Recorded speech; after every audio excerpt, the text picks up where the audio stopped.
سيدنا محمدا عبده ورسوله لا نبي بعده.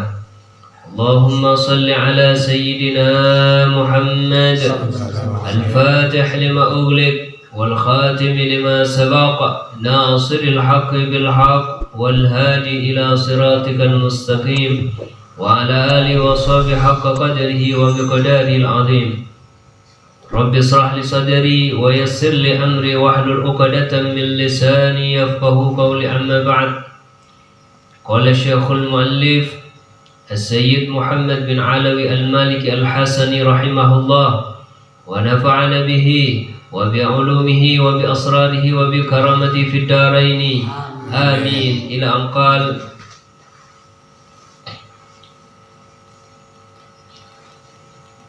قال الله تعالى: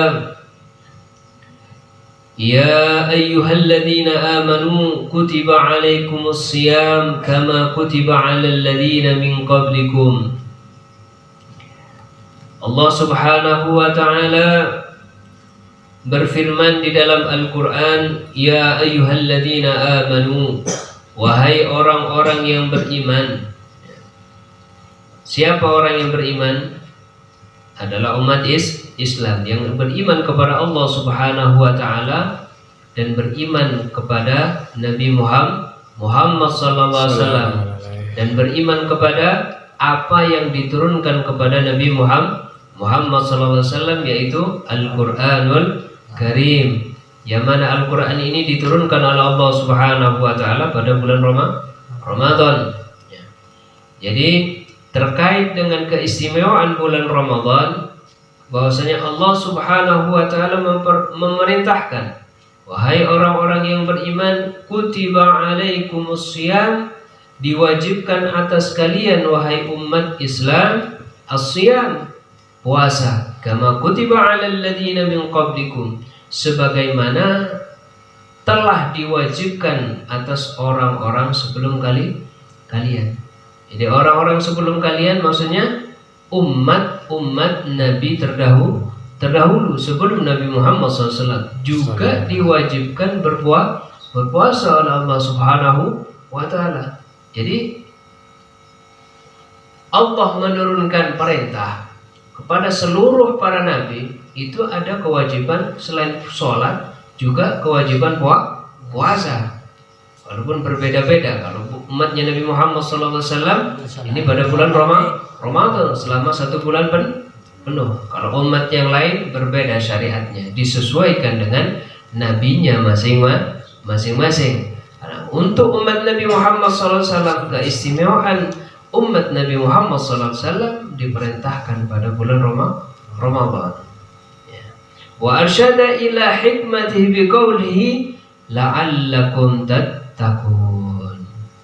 Agar supaya apa katanya Allah Subhanahu wa ta'ala? Supaya kalian benar-benar menjadi orang yang bertakwa kepada Allah Subhanahu wa ta'ala. Jadi perintah puasa Ramadan ini adalah perintah untuk menyaring siapa di antara umat Nabi Muhammad SAW yang bertakwa kepada Allah Subhanahu wa ta'ala, yang taat kepada Allah Subhanahu wa ta'ala. Disaring, ya, diuji. Kalau sekolah saja ada ujiannya, apalagi iman kepada Allah Subhanahu wa ta'ala, bertakwa kepada Allah Subhanahu wa ta'ala, pasti akan diuji. Tidak mungkin tidak diuji. Jadi dunia ini, kita hidup di dunia ini pasti akan diuji oleh Allah Subhanahu wa ta'ala dengan segala macam ujian, disesuaikan dengan kemampuan masing-masing. Jadi ujian yang diturunkan kepada kita, setiap individu kita akan berbeda-beda, dan itu disesuaikan dengan kemampuan kita. Tidak ada kata-kata Allah itu zalim kepada makhluk, karena ujiannya pasti disesuaikan dengan kadar kekuatan masing-masing. Jangankan Allah Subhanahu wa ta'ala yang sayang sama makhluknya, yang cinta kepada umat Nabi Muhammad SAW, seorang guru, ya, di sekolahan memberikan ujian, tidak mungkin kelas 1 dikasih soal kelas 6, tidak mungkin. Kelas 1 pasti dikasih ujian soal-soal kelas 1. Itu pun sebelumnya sudah dikasih pelajaran, diajarin ini. Apa yang akan dipertanyakan pada saat ujian akan dikasih tahu. begitu juga Allah Subhanahu wa Ta'ala akan dikasih tahu kita. Sebenarnya kita sudah dikasih tahu sama Allah Subhanahu wa Ta'ala jalan keluarnya, jalan ini semuanya sudah tahu. Ada di mana? Di dalam Al-Qur'an. Kalau kita kembali kepada Al-Qur'an, kalau kita mengamalkan Al-Qur'an, kalau kita mengamalkan syariat Nabi Muhammad SAW, pasti kita akan mendapatkan jalan keluar. Makanya Al-Qur'anul Karim bukan hanya dibaca luar biasa, pahalanya luar biasa. Satu huruf dikasih pahala 10. Ya. Satu huruf dikasih pahala 10. Ya. Kalau dibaca satu ayat, ya, tergantung ayatnya. Ada berapa huruf di situ? Kalau 10 huruf, maka akan menjadi 10 kali 10. Bismillahirrahmanirrahim. Di situ ada berapa huruf? Dikalikan 10.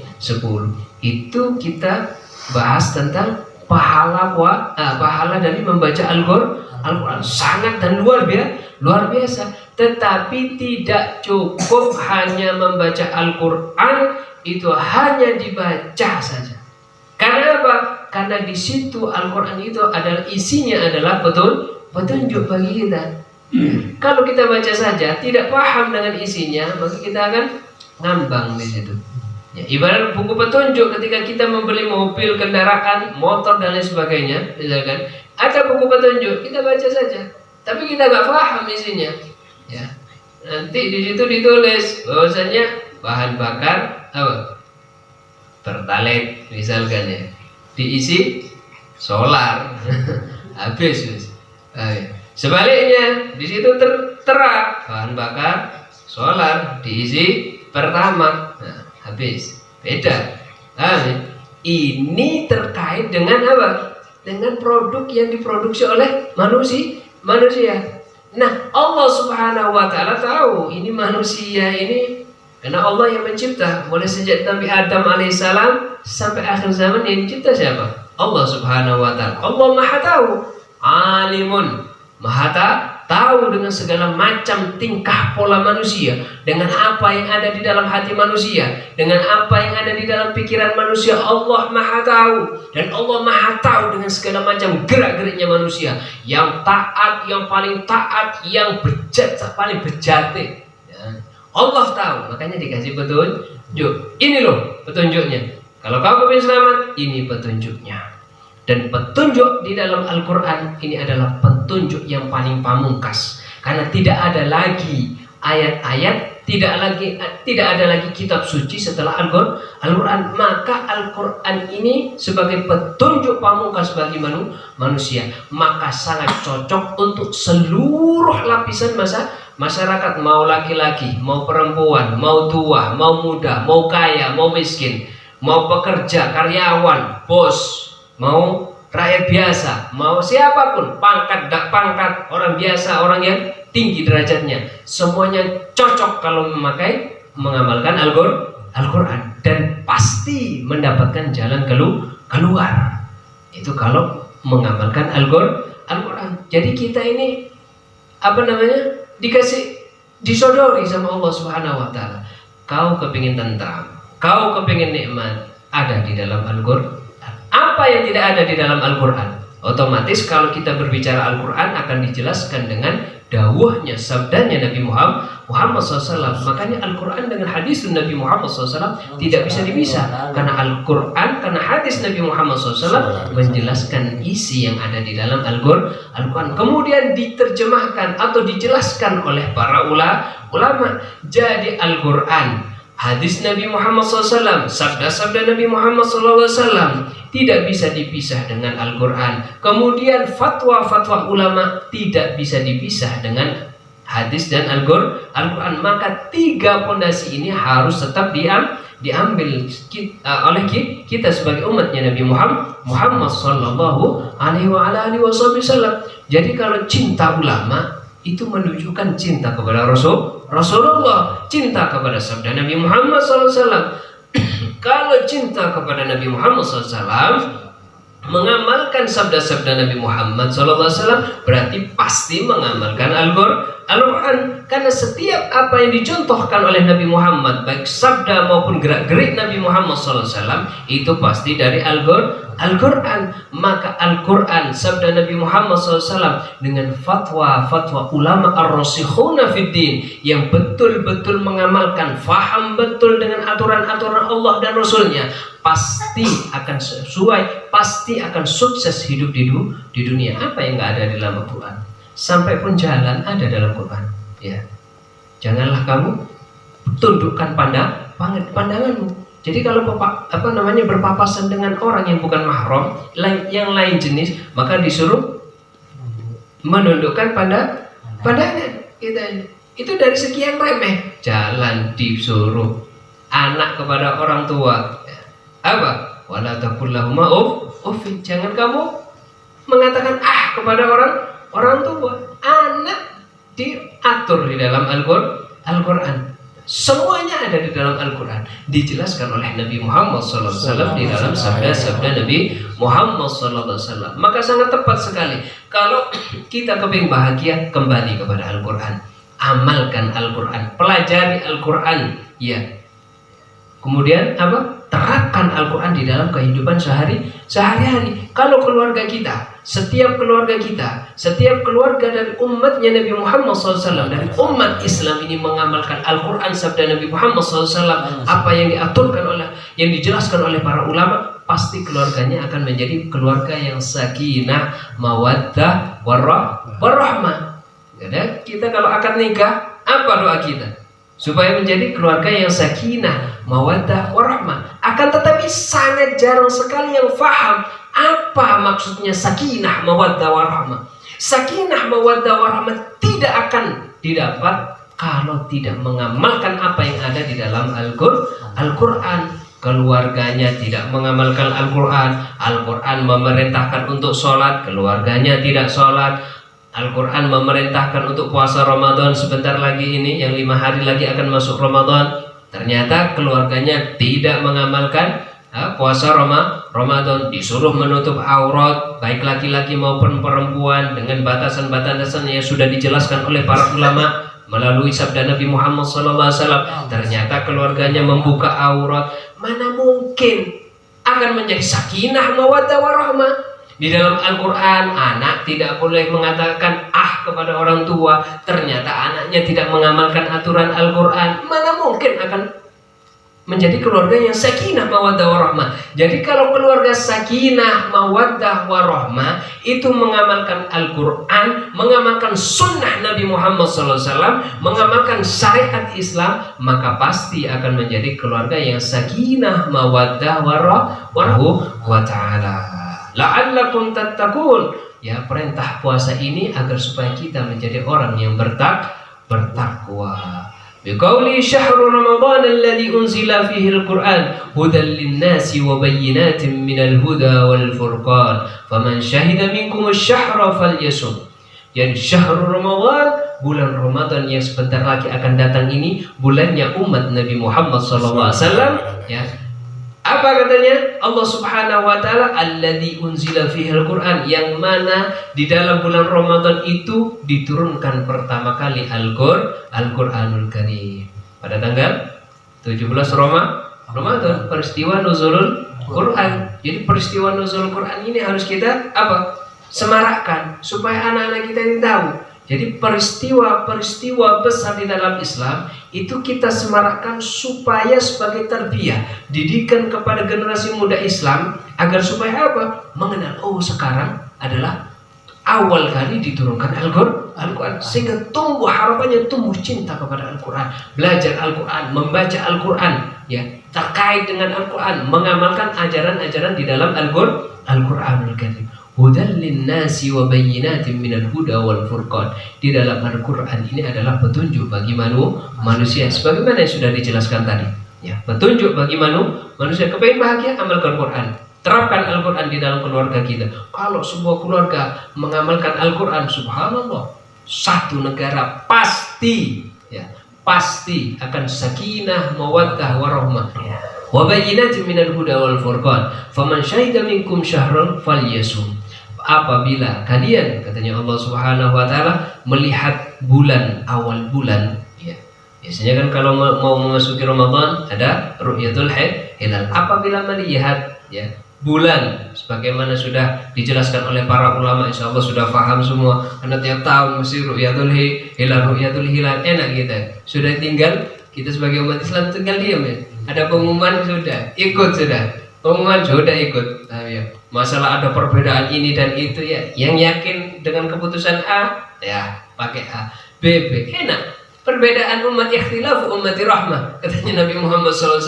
Ngapain kita bingung-bingung mau gontok-gontokan? Ikhtilaf, perbedaan ulama, keputusan ulama itu rahmat, ya, bagi umat Nabi Muhammad. Tidak usah dipertentangkan tiap tahun pertentangan. Gara-gara awal bulan Ramadan, gontok-gontokan ngapain?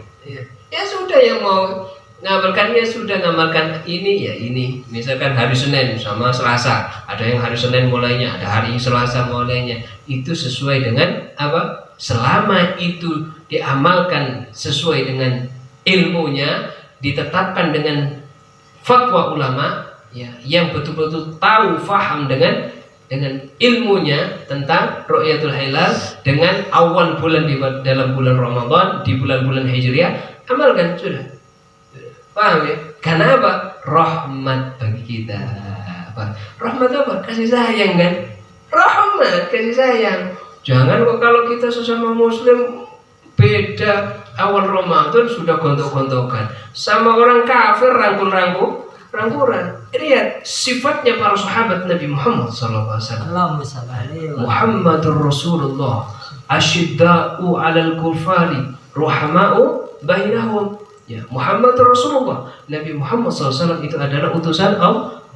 Walladzina ma'ahu, dan orang-orang yang bersama beliau. Siapa? Para sahabat Nabi Muhammad. Siapa yang merupakan sahabat? Kalau kita Ahlus Sunnah wal Jamaah, lain kalau Syiah, ya. Kita nggak bicara kelompok lain. Kita bicara tentang Ahlus Sunnah wal Jamaah. Kalau Ahlus Sunnah wal Jamaah, para sahabat Nabi Muhammad taruh di atas kepala kita. Bahkan katanya para ulama, debu dari apa? Kuda yang ditunggangi oleh para sahabat Nabi Muhammad SAW, apabila ditimbang dengan amaliyah, ya, umatnya Nabi Muhammad SAW, siapapun yang paling banyak sekalipun, yang paling alim sekalipun, yang paling ibadah sekalipun, ya, dan umat Nabi Muhammad SAW, debu kudanya para sahabat Nabi Muhammad itu lebih berat di sisi Allah Subhanahu wa taala dari amaliyah umatnya Nabi Muhammad SAW. Taruh di atas kalau sudah sahabat Nabi Muhammad SAW. Lebih-lebih kalau sahabatnya ini ahlul bait Nabi Muhammad SAW. Sahabat ahlul bait kita taruh di kepala kita. Jadi Ahlus Sunnah wal Jamaah tidak pernah memilah-milah. Oh, ini sahabat, ini ahlul bait, ini sahabat. Tidak, semuanya kita hormati, kita muliakan. Paham, ya? Nah, kembali kepada pembahasan bahwasanya para sahabat Nabi Muhammad SAW ketika berhadapan dengan orang-orang kafir itu apa? Asyidda'u 'alal kufar ruhama'u bainahum. Tegas ini bukan berarti setiap ketemu orang kafir habis itu dipukul, yunda.